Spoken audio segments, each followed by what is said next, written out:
یوه ښایسته جینۍ چې وانه د یونیورسټۍ نه روانه وه چې په لاره په دې جینۍ باندې باران ناقې شو. د جینۍ ډېره زیاته یخني وشوله. دا چې دی نو په یو کور باندې ورله او په یو کور کې یو نوجوان و چې کله شپه شوه نو د نوجوان د دې جینۍ سره عجیبه کار کړی دی که نه.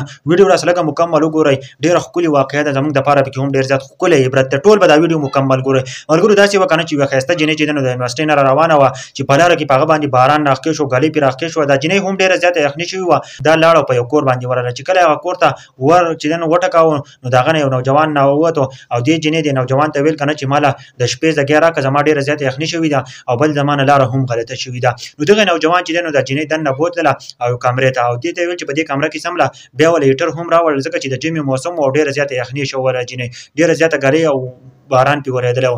چې کله وله هیټر راوړ که نه او د جینۍ نه کمرې نه راووتو او دا لاړ او په بله کمره کې سملاستو.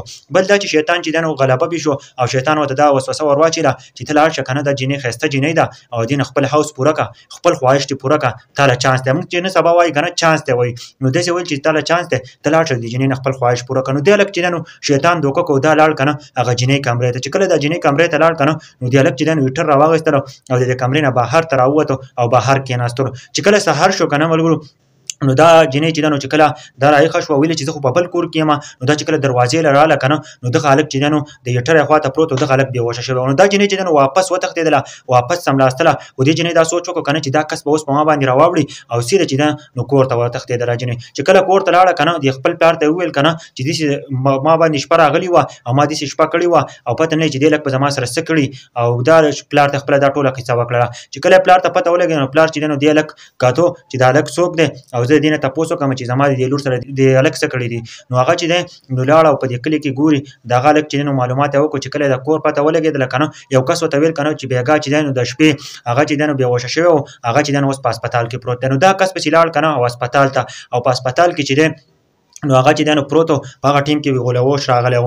سړي ته تپوس وکړو که نه داسې ورته نه ویل که نه چې دا کومه جینۍ چې وه شپه ستاسو ککړ وه نو دا زما لور ده، داسې ورته نه ویلو. نو دې هلک نه تپوس وکړو چې بېګا شپې ستا سره څه شوي وو. ویل داسې وه که نه چې یوه جینۍ راله او هغه ما ته ویل که نه چې ما د شپې ځګۍ راکړه، ما ورله د شپې ځګۍ ورکړو. او بل دا چې په ما باندې شیطان غلبه شو او ما ته یې ویل که نه چې ته چې دی نو دې نه خپل خواهش او حوص پوره کړه. وایي ما چې دی نو هیټر بهر ته راواخیست او هیټر چې دی نو کمرې مخې ته مې کېښودلو او ما چې دی نو د خپلې ګوتې پې سېزلې که نه چې آیا زه دا اور برداشت کولی شم او که نه شمه. چې ما کله دا ګوتې به ور وړې هیټر له نو زما دا ګوتې چې دي نو دا به ډېرې سېزلې. نو ما دا سوچ وکړو که نه چې جهنم اور خو د دې نه هم ډېر زیات سخت وي، زه به په هغه اور چې دی نو برداشت کولی شم. نو هغه چې دی نو وایي زه پسې د بېهوشه شوم، زه یې هسپتال ته راوړم.